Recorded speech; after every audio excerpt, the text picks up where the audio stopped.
Hi again, everyone. Gary Digital Williams here on the Box on the Beltway Podcast Network. And the Box on the Beltway Podcast Network can be heard on many different platforms. We've been heard on Spreaker, on Stitcher, iHeartRadio. We're on Podcast Addict. We're on Google Podcasts. We're on TuneIn, and we're on Spotify.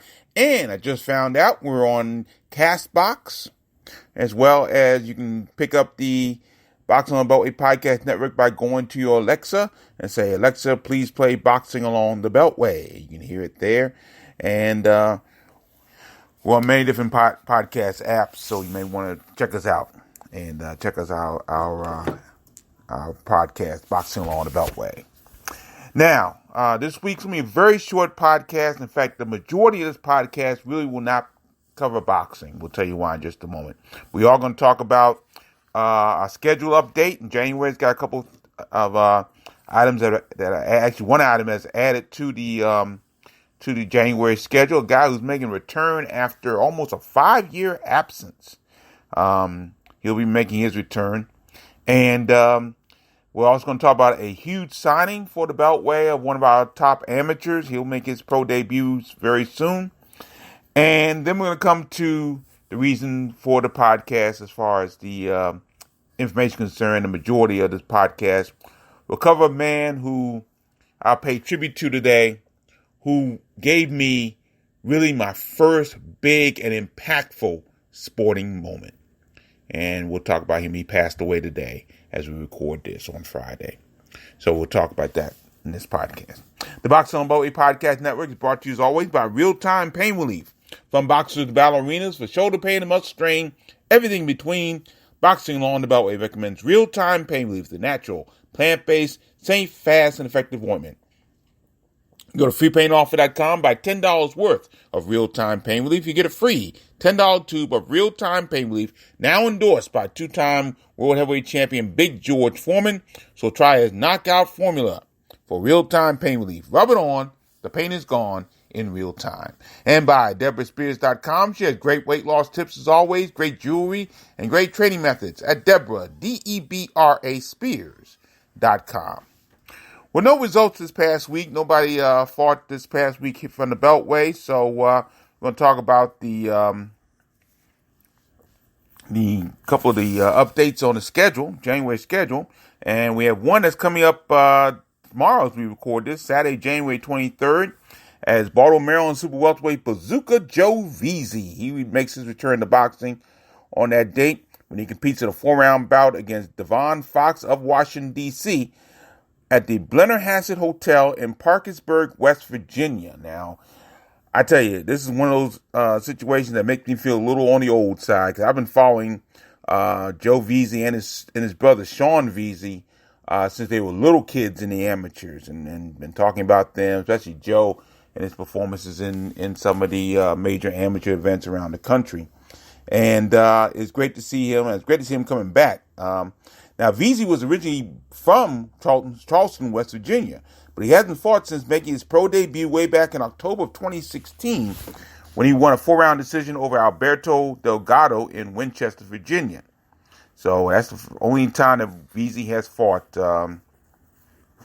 pro such so far until tomorrow night, I should say, when he takes on Devon Fox. Now, Fox is a native of Wilson, North Carolina. His record is 0-4. He's been knocked out in every bout he has competed in. So look for good things from Bazooka Joe Veazey coming up on Saturday, January 23rd at the Blennerhassett Hotel in Parkersburg, West Virginia. He'll be in a 4-round bout against Devon Fox.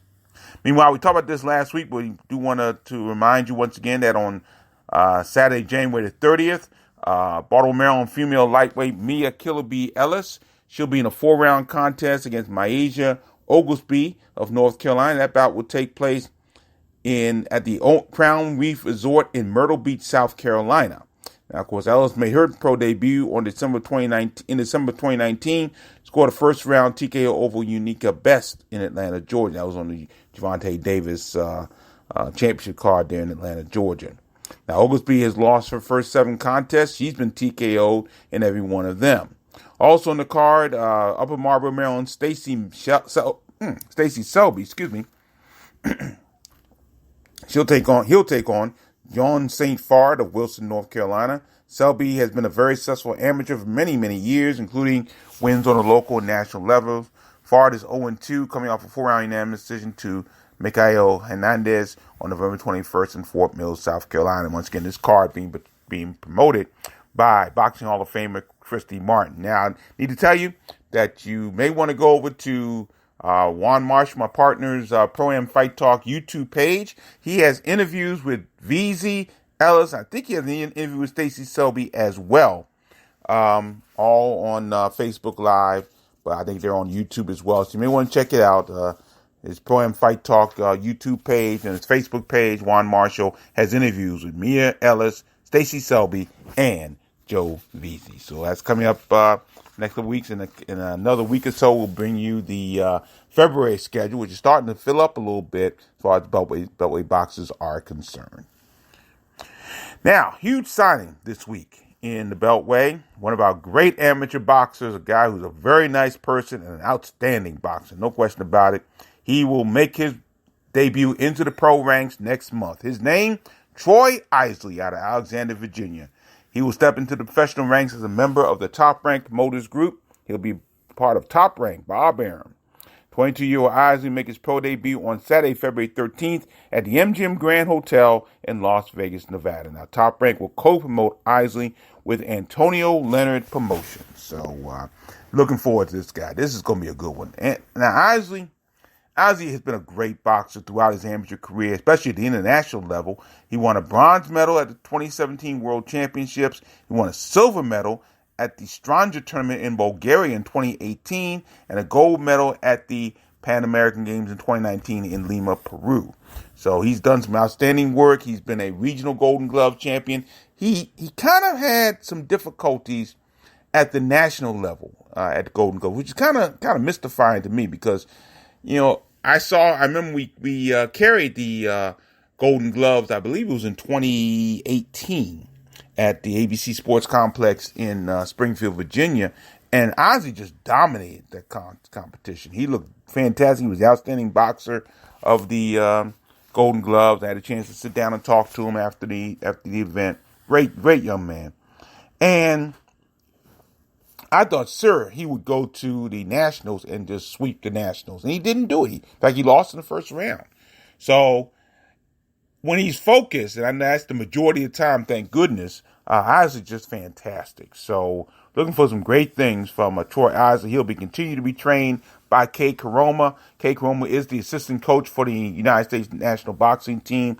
Now, Karoma is an Alexandria-based trainer. He's worked with Troy Isley since Isley was 9 years old. So I'm looking for great things for him. He's a guy that you want to watch out for in the pro ranks. He's going to be something to watch. Definitely. Troy Isley signing with Top Rank Promotions. He'll make his pro debut on Saturday, February 13th at the MGM Grand in Las Vegas, Nevada. So best wishes to Troy Isley. Now, like I said, the rest of the podcast this week is going to be non-boxing related. It's going to feature and tribute to a man that, again, gave me my first very big sports moment. His name, of course, Hammerin' Hank Aaron. Hank Aaron. Hank Aaron, as you may know by now, passed away today, Friday, at the age of 86 years old. No word given as to his passing. He just had a COVID vaccine, so I don't think it was definitely not COVID. But Hank Aaron provided me, and I'm not going to go into his history. I mean, everybody's done that. All-time home run hitter, and I'll talk about that in a moment. But he still holds the record for most RBIs in a career. It's a couple of records that he still holds in Major League Baseball, and definitely one of the greatest baseball players to ever play. 25-time All-Star. Amazing. Just amazing. 23-time All-Star. I'm sorry. All-Star. Pretty much every year he was in the Major Leagues, he was an All-Star. But in April of 1974, April 8th to be exact, Hank Aaron provided me with my first real impactful sporting moment. I was 10 years old, and I remember back on the opening day of the 1974 Major League Baseball season, Hank Aaron had reached the zenith. Yeah, he reached at the top, and he tied Babe Ruth's record for career home runs at 714. Now, that was one of the three records that baseball fans at that time never thought would be broken, along with Lou Gehrig's consecutive game streak and Joe DiMaggio's 56-game streak of getting a hit in 56 consecutive games. Now, you got to realize, I was, being from Washington, D.C., I was in American League City, okay? I was one of the last generation to see the actual Washington Senators, the expansion Washington Senators that later became the Texas Rangers. And, of course, from there, I became a Baltimore Orioles fan for many years. So I never got to see National League. This was way before interleague play, and the only interleague play we saw was the All-Star game in the World Series. So I never got to really see National League baseball. So the only way I got to see it was on TV. NBC or ABC would have Saturday or Monday Night Baseball. And on the 6th of April, Hank Aaron would tie the record against Jack Billingham in the Cincinnati Reds. He would hit the home run off Jack Billingham. And, of course, I was so excited. I knew that the next game they played, it would definitely be the night that Hank Aaron would break Babe Ruth's record. And on the 8th of that year, actually, let me rephrase that. That's my fault. It was on April 4th was the day. It was April 4th. I'm sure it was. And April 8th was 4 days later. So it may not have been Monday Night Baseball. It may have been a special Tuesday or Wednesday night broadcast. But anyway, make a long story short. You just knew that night he was going to do it. You just had that feeling. It was going to happen this night. He was at home, Fulton County Stadium, 50,000 people going crazy. Largest crowd ever at Fulton County Stadium. They were playing the Los Angeles Dodgers. And you just knew it was going to happen. It was going to happen. And in the fourth inning, Al Downing was the pitcher. And he hit a 1-0 pitch into the left field stands. And that field, over the left field fence. There were no stands at Fulton County at that time. Only thing in the left field was Chief Nakahoma's teepee, in all honesty. But be that as it may. The moment Hank Aaron hit that home run, I went crazy. I went absolutely crazy. I was jumping up and down, yelling and screaming. I called a very good friend of mine, and we just truly celebrated that for a long time over the phone. I look back at that moment today, and Vin Scully said something who actually, I don't think he did it for NBC. He may have done it for NBC, but I don't think so. But he was the Dodgers announcer, Dodgers television announcer. And he made a statement in that, in the call after he'd hit the home run and rounded the bases and came to home plate, was mobbed by his teammates, of course, and mobbed by his parents who were there. And Vin Scully said, "A black man is getting a standing ovation in the Deep South." Now, I didn't remember that at 10 years old. I didn't remember that him saying that. But, and again, he may have been for the Dodgers network and not for NBC. I thought Kurt Gowdy did the game for NBC, but it was. I look back on that statement today, and how, with everything that's been going on politically in our country, how resonant that was. A black man getting a standing ovation in the Deep South. Now,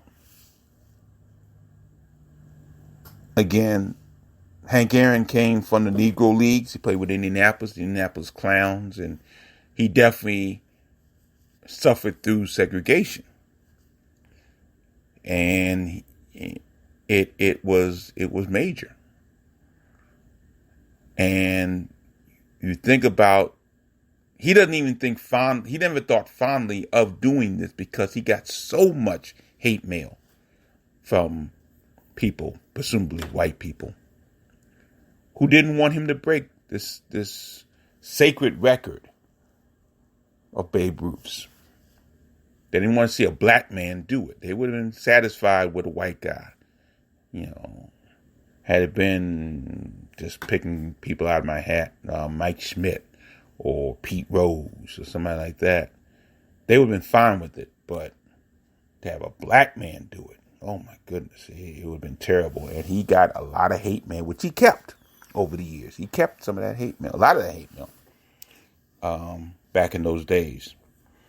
And you think about what should have been the greatest moment of his life. As great as it was, to him, it may have been one of the worst ones because of what he had to go through to get there. Aaron would go on to hit 755 home runs. And I should tell a story. Hold on. I should tell a story before I get there. Later on in that year, 1974, my family went up to New York to visit members of my family that lived on Staten Island. And my dad and I were planning to go to Shea Stadium to see the Mets play the Braves. And we wanted to see Hank Aaron in person. And I was so excited because I was there. I'm going to see the man who broke Babe Ruth's record. Well, the day we were scheduled to go, it rained. And the game was rained out. But they had a rain date. And we were still going on a rain date. But at that time in his career, of course, he was just 2 years from retirement. A lot of people forget that. Hank Aaron was not an everyday player. And this particular day, the day that the rain date took place, he did not play.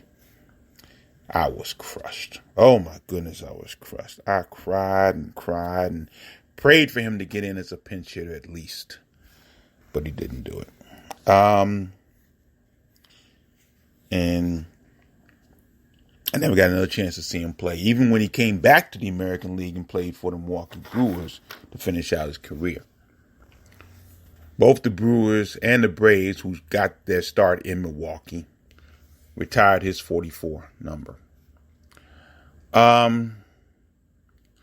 what I'll always remember about Hank Aaron after his career was over, and of course looking back on his career, was his poise, his dignity. And he fought for a lot of civil rights. A lot of people really don't give him that credit. But he was so important to many of the great African-American players of the 80s, 90s, and today. He was, I think, as important in many cases as Jackie Robinson. Jackie Robinson, basically, the success of him allowed Hank Aaron to come to the major leagues. And of course, Hank Aaron had mentioned that many times.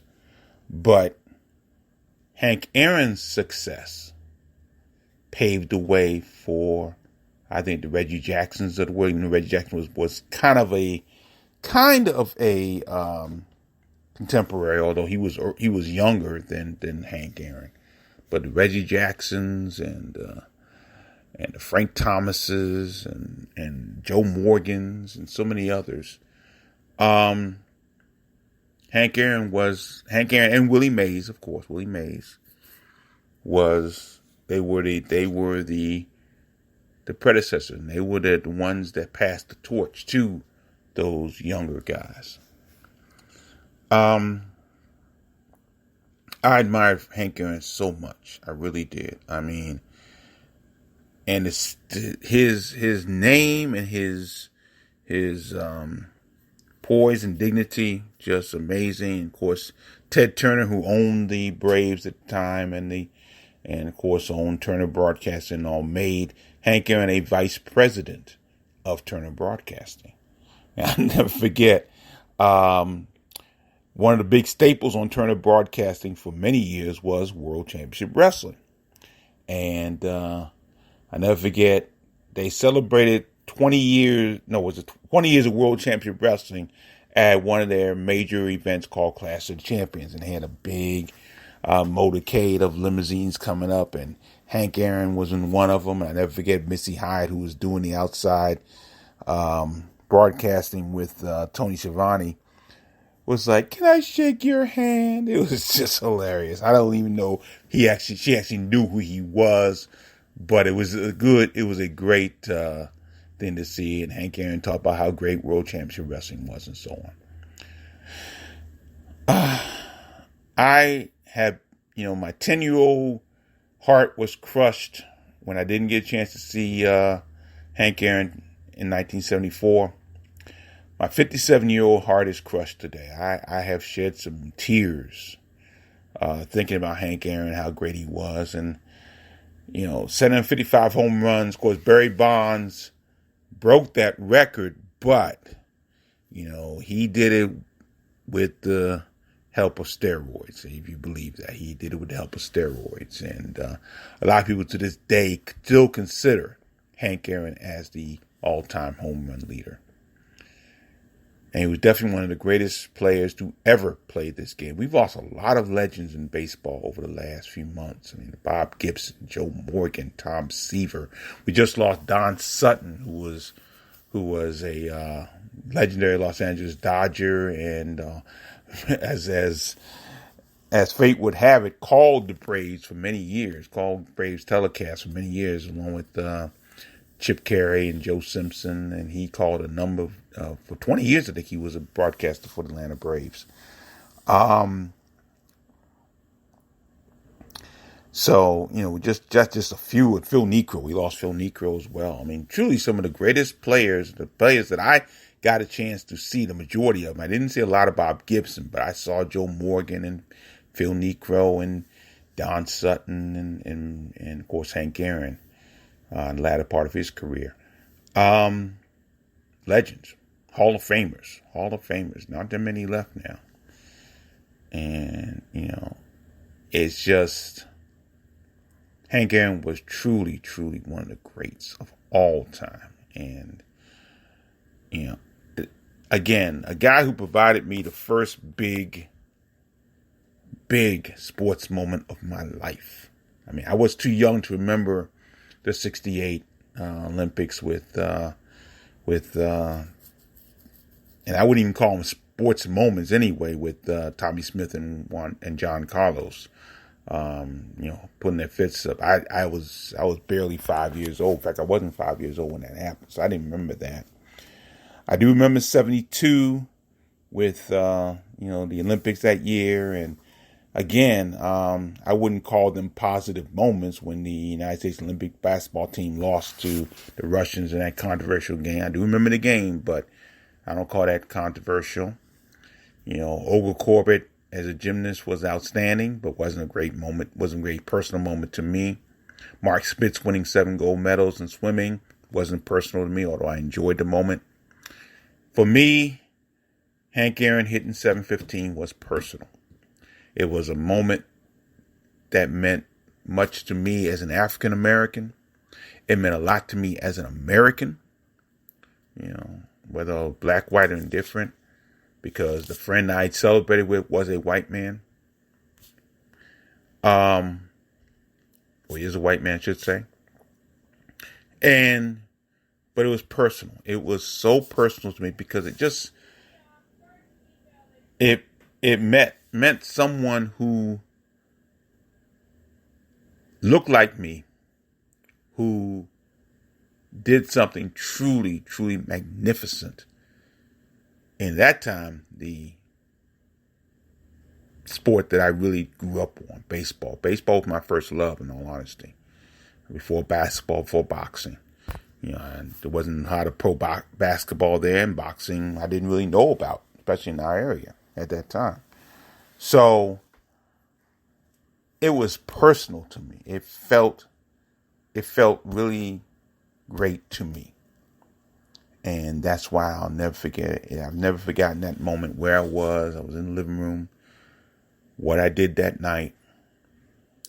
It was truly one of the first big moment and one of the greatest moments I've ever spent on this earth was April 8th, 1974, when Hank Aaron hit that 715th home run.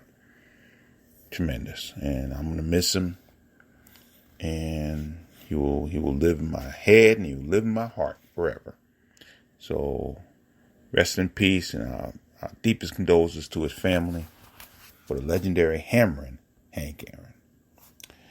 And that'll do it for another edition of the Boxing on Beltway Podcast Network, even though we didn't talk a whole lot of boxing this week. But again, I had to get that out. No question about that.